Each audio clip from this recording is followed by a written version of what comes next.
Bom, e aí a gente entra no tema da tripartição da alma, e a gente já estudou aqui no nosso grupo em 2020, mas muitos de vocês não estavam por aqui ainda, então eu tentei retomar de uma outra forma, trazer mais clareza para a gente, porque isso aí também vai dar nos gnósticos, e, bom, para mim fica bem claro, mas o que Platão vai dizer? Então, a nossa alma é imortal, ok, ela contém em si a verdade, mas a gente está vendado e preso na caverna e não enxerga a verdade, a gente enxerga as sombras, a gente precisa rememorar. E a nossa alma tem parte com o divino, mas ela é dividida em três, quando ela está no corpo, quando ela está no mundo. Ela tem três partes. Né? Não é que são três almas, né? São três partes da alma. Então, a primeira parte, Platão vai relacionar com a cabeça, que vai ser a razão com R maiúsculo, ou o logos. E aí eu lembro vocês, né, que lá no Mistério da Ética do Alberto é basicamente sobre isso, é sobre esse logos da alma que rege as nossas condutas na vida, né? É sobre isso que vai estar sendo dito. Então, essa parte da alma vai representar a alma que é supraconsciente, ela é completamente consciente, é a alma em seu estado mais elevado, que não é raciocínio, né? A gente pode ser uma pessoa muito racional e lógica em alguns momentos da vida, mas ser completamente dominado por paixões em outros, né? Então, é usar a lógica, usar o raciocínio, mas através da sabedoria do logos da alma. E vou aprofundar um pouquinho, vamos para frente para ficar mais claro. A segunda parte da alma vai ser associada ao coração, o timos, e a circulação, a respiração, e a parte de baixo, a alma apetitiva, o abdômen, ao umbigo, as genitálias, ao sistema digestivo. E aí Platão vai usar essa tripartição da alma para dizer que são as três naturezas da alma que fazem os seres humanos viverem no mundo e que vai delimitar a natureza das pessoas, né? Que cada pessoa tem uma alma mais voltada para uma desses três tipos de partes da alma. Algumas pessoas vão ser mais guiadas pelo logos, algumas pessoas vão ser mais guiadas pela alma apetitiva e outras pelo coração. Mas todos nós temos essas três partes. A diferença é qual vai conduzir as nossas ações na nossa vida. Ou o que a gente se identifica mais dentro da nossa vida, da nossa consciência. Né? Então, a cabeça, o Platão vai relacionar, então, com os filósofos, né? Porque eles buscam a sabedoria, o logos, e aí que vai surgir aquela ideia que parece absurda se a gente pensar em termos materiais, políticos, né? Mas não em termos filosóficos, mas a ideia do rei filósofo, né? Que na cidade ideal de Platão, o melhor seria se o rei fosse um filósofo guiado pelo Logos, porque ele seria justo, seria benevolente, seria virtuoso, né? Não é o nosso caso, ou de qualquer outro país do mundo, né? Que não é muito governado por pessoas que têm a alma guiada pelo Logos, né? Então, os governantes, aqueles que buscam a reflexão, a consciência, a análise dos fatos, a busca da verdade superior da alma. Então, vai ser relacionado àqueles que deveriam estar na cabeça, né, da regência do mundo, idealmente, né? Mas essas são caricaturas que Platão vai construir na República, né? Então, ele vai dizer, olha, numa cidade ideal, o governante deveria ser regido pelo Logos, porque ele seria justo. Ele não ia ser regido pelo baixo ventre. Então, aquele que é regido pela alma apetitiva, ele é violento, ganancioso e cede aos seus impulsos animais. Se ele é colocado numa posição de governante, aí com certeza vai dar problema, né? No caso do segundo, o coração, o timos. O timos vai ter relação, então, com as emoções, com os sentimentos e com a coragem, ou com a ira, a raiva, ou a coragem, a força, a ação.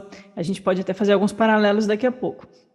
Mas a raiva, nesse sentido, para Platão, não é necessariamente ruim, assim como a raiva ela é muito útil em alguns momentos da vida, quando a gente precisa colocar limites ou ser claros e diretos em algumas situações, ou até na medicina chinesa, né, que a gente vê o movimento do meridiano do fígado rege a força de vontade para colocar limite nas coisas e ser assertivo na vida e tal.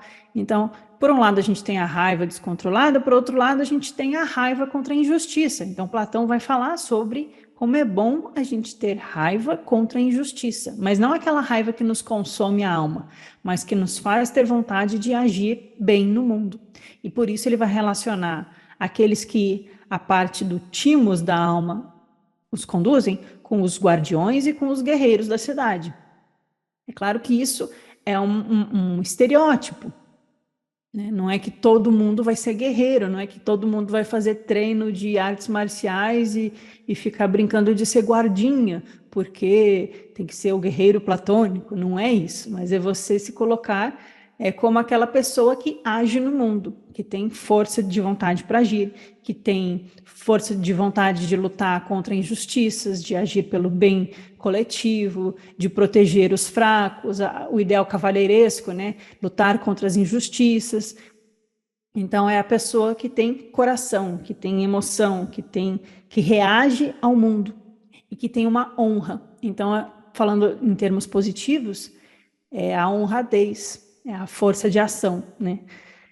Que é a pessoa regida pelo coração. Aqui é a alma, mais propriamente, né? O Logos a gente vai associar na tradição gnóstica mais ao Cristo. O Logos como a luz que vem ao mundo, né? No princípio era o Logos, o verbo, né? Lá do Evangelho de João.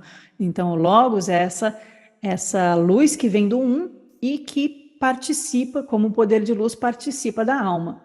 A alma mais associada ao psíquico, ao coração, à emoção, ao sentimento. Então, a pessoa regida pelo timos, ela pode ter emoções perturbadas, mas ela também ela vai ter um certo refreamento das paixões e dos impulsos. Ela vai pensar no bem coletivo, ela vai agir ela vai ter civilidade, né? Ela não vai ligar um funk às 2 da manhã e acordar o vizinho. Ela vai ser uma pessoa que vai tentar agir de forma correta no mundo, vai ali cumprir as suas funções, mas ainda não é o filósofo, ainda não é a pessoa guiada pelo Logos, né? Mas ela já está desenvolvendo aí um senso de virtude e de justiça, mas às vezes bagunça e descamba para baixo, né? E aí a gente vai para a alma apetitiva. Então, lá nos gnósticos, a gente vai falar da alma, do poder de luz e do falso espírito. E aqui a gente vai falar do Logos, do Timos e da alma apetitiva, que conduzem a nossa vida. A alma apetitiva, né, fica claro, ela vai falar dos desejos.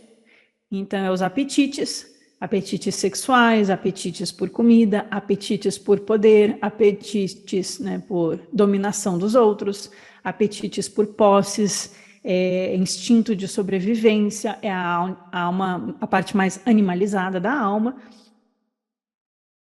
E aí Platão vai relacionar, não quer dizer que tudo isso é ruim, tá? A gente vai entendendo. Platão vai relacionar com os trabalhadores, com os lavradores, com os comerciantes, com os produtores. Mas por quê? Porque essas três partes da alma, elas não são dispensáveis. Nós precisamos nutrir a nossa parte animal, né? Nós precisamos se alimentar, nós precisamos dormir, nós temos vida sexual, isso tudo faz parte da experiência humana, da existência.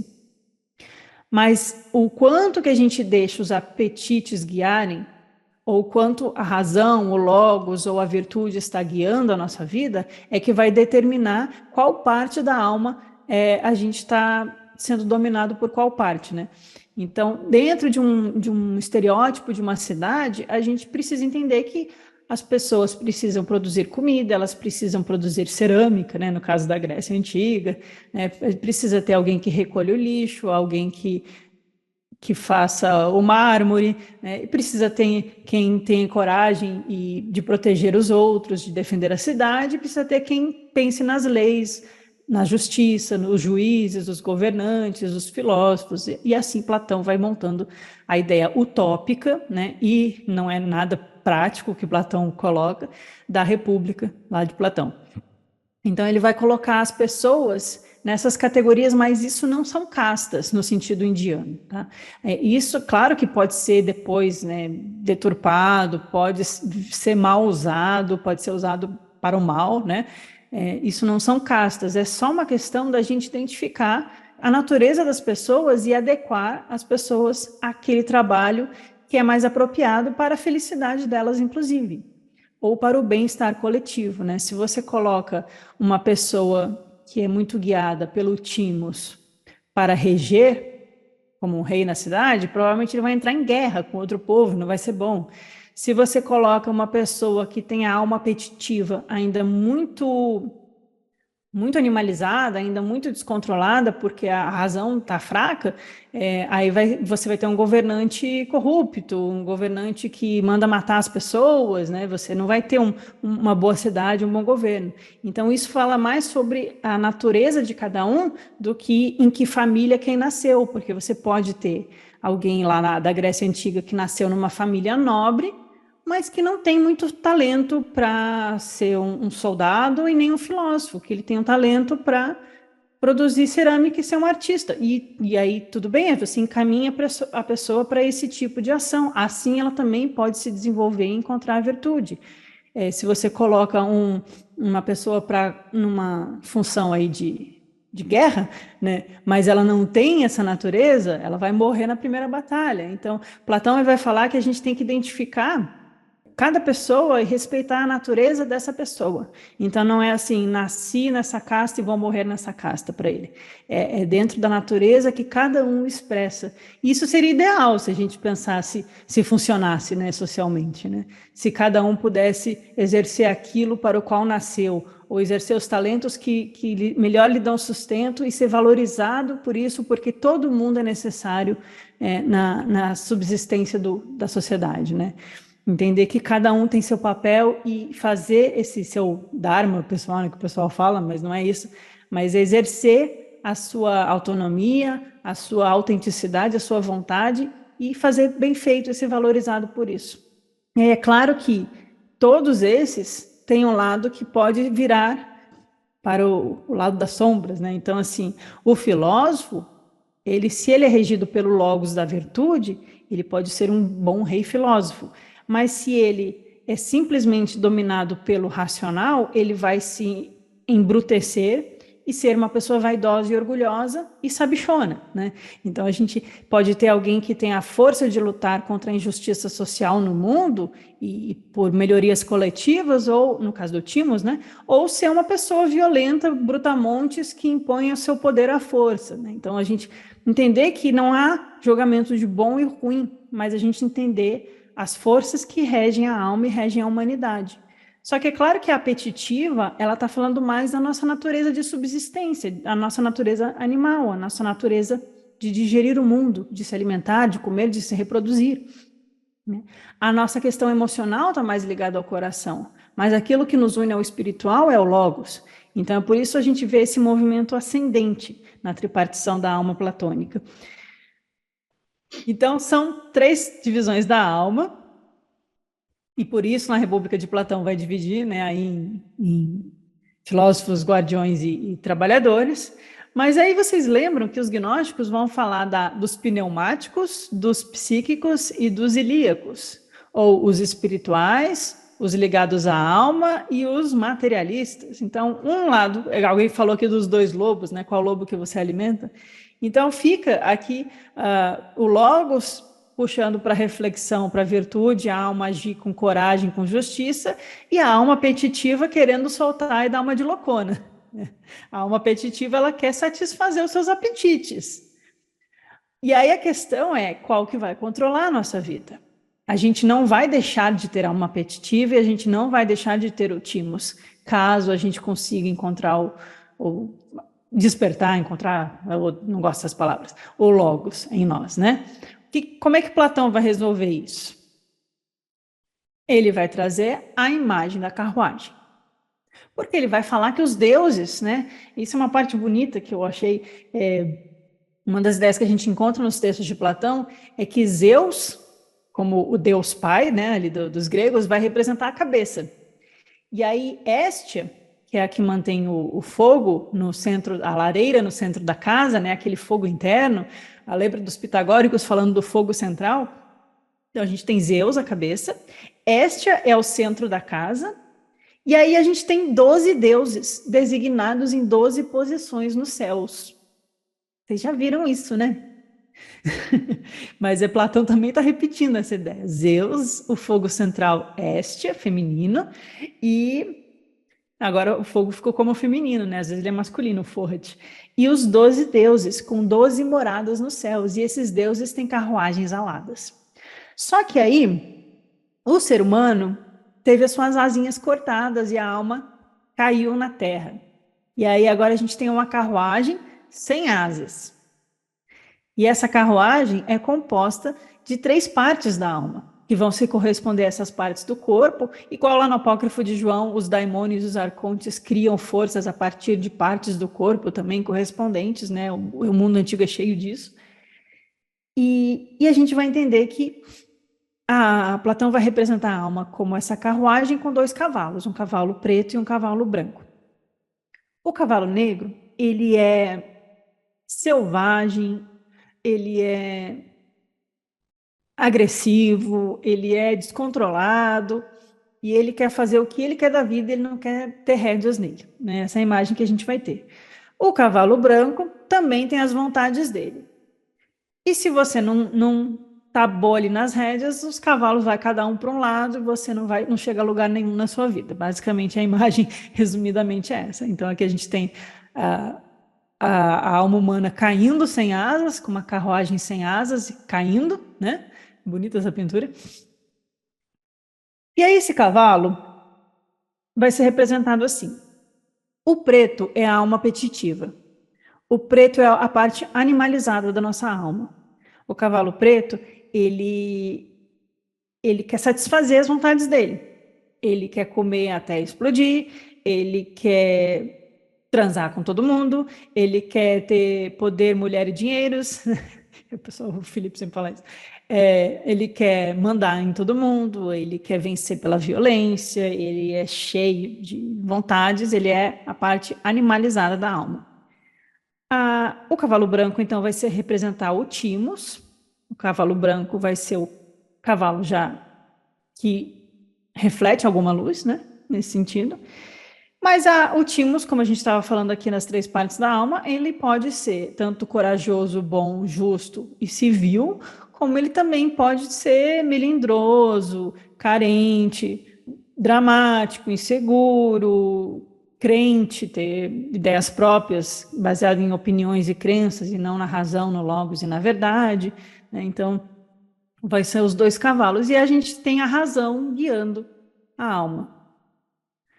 Só que aí, se o logos está desconectado dos cavalos, a carruagem dá voltas, ela não segue o caminho, ela não chega em lugar nenhum, ela até se parte ao meio e arrebenta as rédeas, né? Então, a ideia de Platão é essa. Todos nós temos a alma apetitiva e a alma do timos. Tem outro nome para ela, é concupiscente e... esqueci a do meio. Tem outros nomes. Todos nós temos essas almas, ou essas partes da alma. E aí é como o nosso logos vai guiar a alma na vida. Então, à medida que a razão, o logos, a verdade, ou a parte espiritual da alma, com conhecimento divino, guia os 2 cavalos, ela começa a conseguir harmonizar esses cavalos. Então, as emoções passam a ficar harmônicas e os apetites passam a ficar não reprimidos, porque se você reprimir é puxar a rédea e o cavalo para.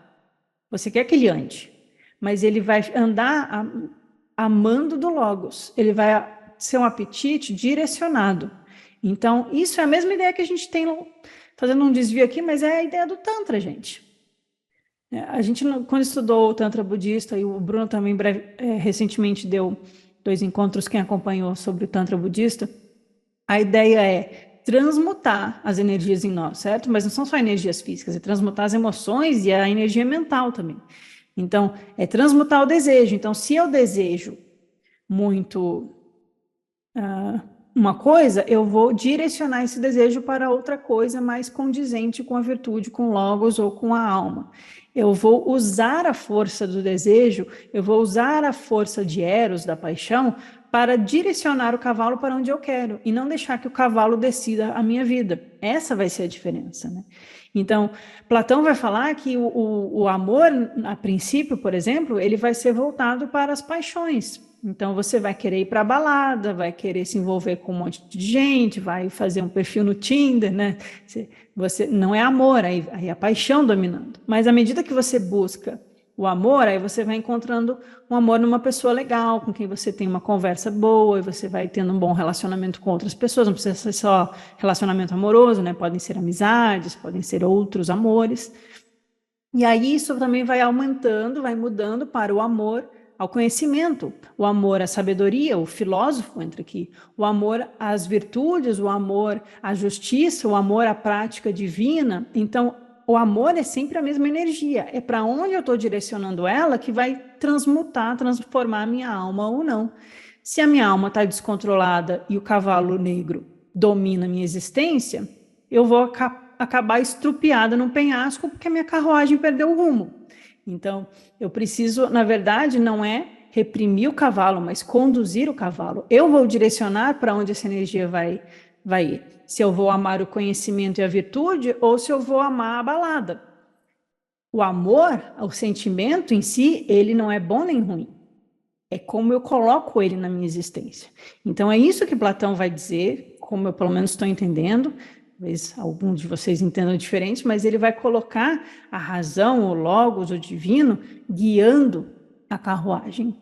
E à medida que a gente guia bem essa carruagem, nós passamos a ter temperança, que vai ser a qualidade, a virtude associada ao cavalo negro. Então, o cavalo negro, ele não vai deixar de se alimentar, ele não vai deixar de viver o mundo sensível, mas ele vai ter temperança, ele não vai ser dominado por uma gula, ganância, e luxúria, apetite absurdo, né? Ele vai ser temperante, né? Não existe isso, ele vai ter temperança, ele não vai ser ganancioso. O cavalo branco, ele vai ter prudência. No lado sombrio, ele vai ser invejoso, ele vai querer as coisas dos outros, ele vai ser dominado por crenças cegas, né, por fanatismo, né, religioso. Mas não, se ele está bem direcionado, bem harmonizado, porque a alma tem relação com a harmonia, então o cavalo branco vai ser prudente, vai ser justo, vai ser corajoso. E aí eu vou guiando a minha alma em direção a uma atitude de vida mais saudável para mim, para a sociedade e, portanto, mais feliz, porque a minha alma está ficando mais saudável. E aí, quando a carruagem está bem guiada, os cavalos ganham asas. E aí eu posso retornar ao mundo dos deuses e participar da procissão divina no mundo celestial. Então, voltando à questão que o Carlos tinha colocado, é justamente essa passagem aqui que me lembrou, né? É uma passagem de um outro texto, não é do Fédon, é do Protágoras. Essa aqui é a referência. E ele vai falar sobre como a alma vai se alimentar, então, do mundo. Como que a gente vai escolher o que nos alimenta? O que vai nutrir a nossa alma? E aí a gente tem que decidir, né? Então, vou ler aqui com vocês. Bem, então, continuei. Tu compreendes o tipo de perigo ao qual vais expor a tua alma? Se fosse o caso de pôr o teu corpo nas mãos de alguém e de arriscar que o resultado do tratamento fosse benéfico ou não, tu ponderarias profundamente se deverias confiar a ele ou não, e passaria muitos dias lidando com a questão, pedindo conselhos aos teus amigos e parentes. Então, ele está dando o exemplo de uma pessoa doente. Você está muito doente, você vai fazer uma cirurgia, né? Você vai colocar o seu corpo nas mãos de alguém. Então, você vai ponderar muito antes de entregar o seu corpo para alguém. Mas quando se trata de algo que tu valorizas mais que o teu corpo, a saber, a tua alma, algo de cujo tratamento benéfico ou prejudicial depende todo o teu bem-estar, tu não consultastes nem teu pai, nem teu irmão ou qualquer um de nós que somos teus amigos sobre a questão de saber se deves ou não confiar a tua alma a esse estrangeiro que chegou entre nós. Pelo contrário, tendo ouvido a notícia à noite, como me dizes, aqui estás de madrugada, não para discutir ou consultar comigo sobre a questão se deves ou não confiar-te a Protágoras, mas pronto para gastar ambos, teu dinheiro e os teus amigos, como se já tivesses decidido que deve a qualquer custo associar-te a este homem. Acho que essa não era a passagem que eu tinha lembrado, Carlos, mas essa aqui serve para a gente também. Então, aqui é um argumento que Platão está dando, ou Sócrates está dando, para uma pessoa que vai se associar a um sofista, né, a um charlatão da época. Não são todos os sofistas que são ruins, mas é nesse sentido, né? No sentido de que, olha, se você vai colocar seu corpo nas mãos de um médico, você vai pensar a respeito disso. Mas a tua alma é mais preciosa que o teu corpo. E você vai entregar a tua mente, o teu pensamento, o teu coração e a tua alma para qualquer um que fala bonito. Qualquer um que tem um discurso, um laboratório, fez um curso, tem um treino, fala umas coisas, você já faz assim, toma minha alma e leva, vai entregar o teu dinheiro, a tua vida, os teus amigos e a tua alma para um homem, vai te associar a esse homem aí que talvez não seja um verdadeiro filósofo, né? É meio que essa questão que está sendo colocada. Então, a questão que a gente fala da alma é o alimento da alma. E como a gente, nas nossas escolhas de vida, a gente vai estar alimentando como esses cavalos? Para onde a gente está conduzindo essa carruagem? Quem está nas rédeas da carruagem? Os cavalos estão loucos, soltos, cada um puxando para um lado, e a alma está perdida, e às vezes a rédea se arrebenta e o logos se perde? Ou o logos está no comando, né? Essa que é Deus no comando, né? O pessoal fala isso, desculpa. Chegar a quem, né? A sua alma até hoje, porque os caras estão aí, né? E a gente Eles sente continuam aí, né? Sim, continuam, e mais força ainda, porque agora a internet deu voz para todos. Sim, com abrangência maior ainda. E quando tem dinheiro, então, a propaganda é forte. Cuidado. Mas o que eu sinto nesse texto aqui é que o Sócrates tá, eu acho que é o Sócrates o personagem que está aqui falando. Ele está meio magoado. Ele está meio chateado. Ele, pô, tô aqui te ensinando um tempão.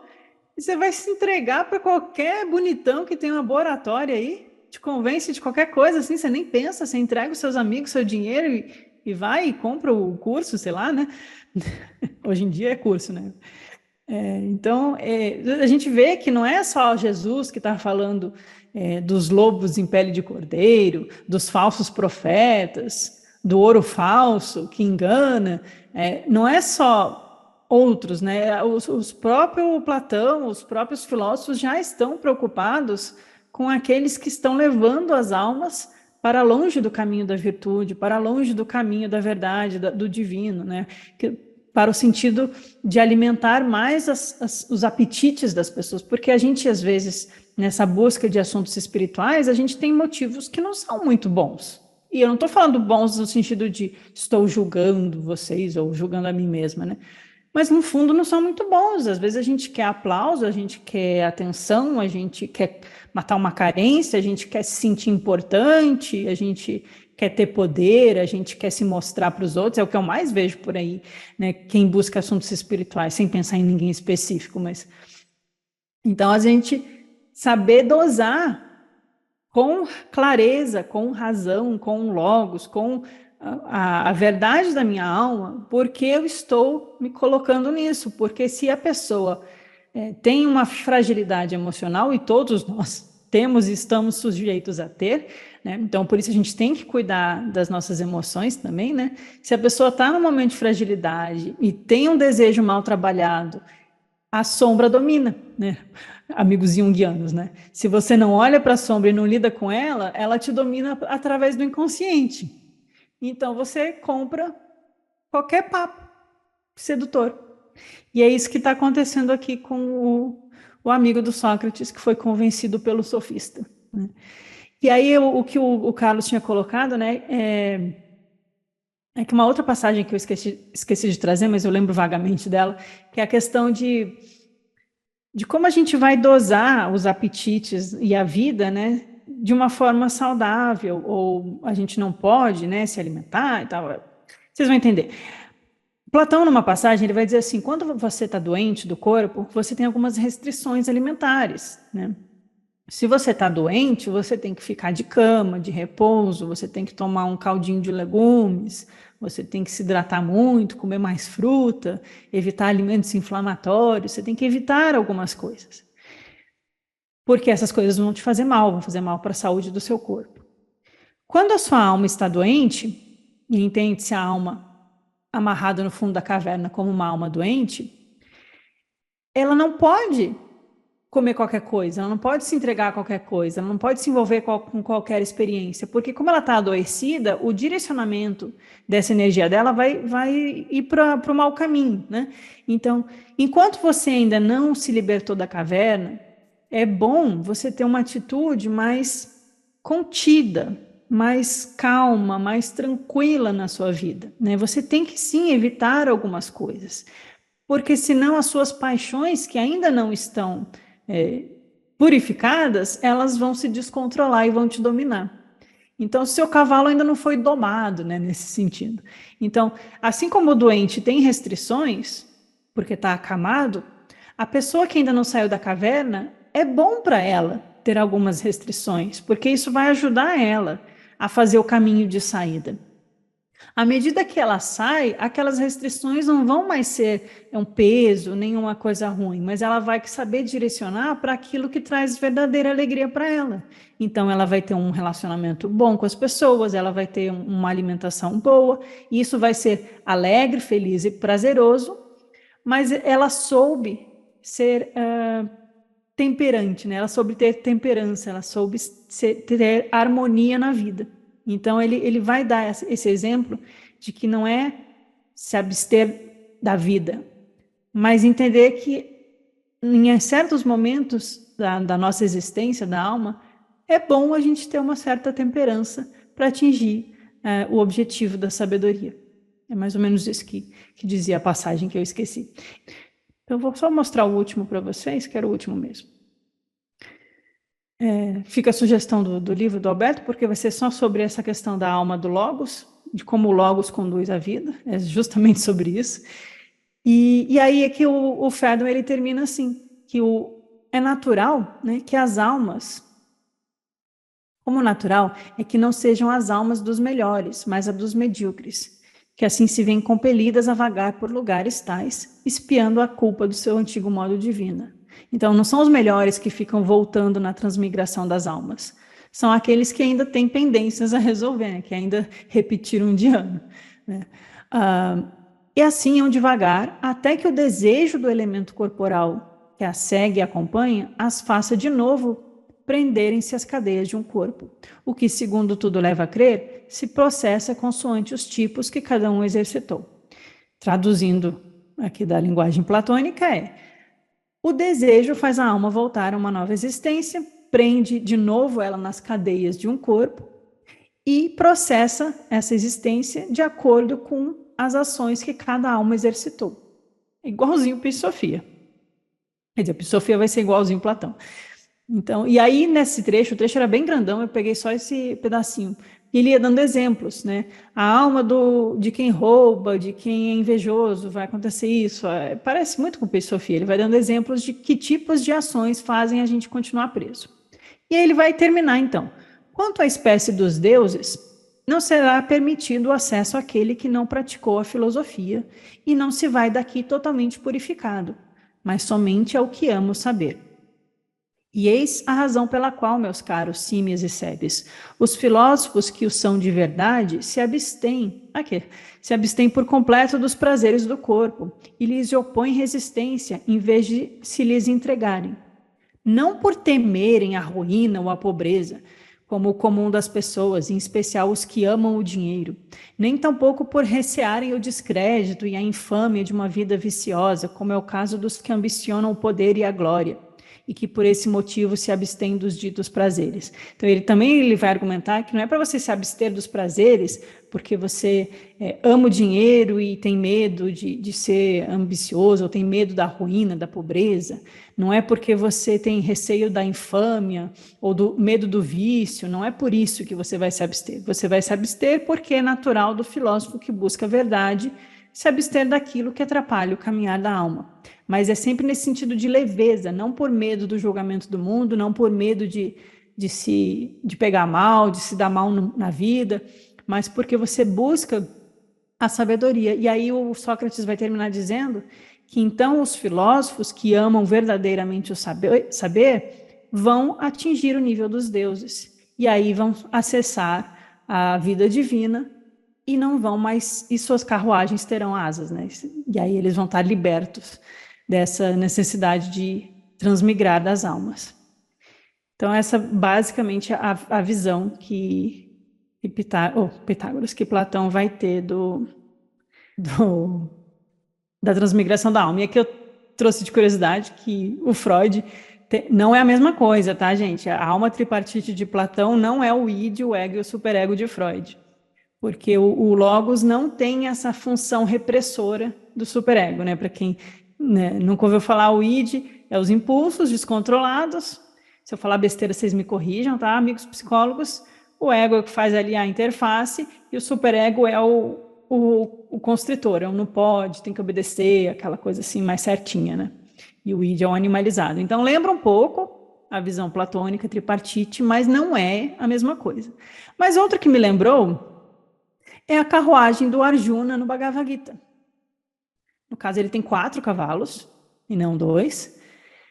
E ele está conduzindo a carruagem e ele tem o Krishna guiando. Então, também é uma outra forma de enxergar a existência humana, né? Porque o Bhagavad Gita também é uma alegoria para a existência, que a gente tem que lutar contra os Kuravas e os Pandavas, e eles são a nossa família, né? Eles fazem parte de nós, e é difícil, você está no meio do campo de batalha. Né?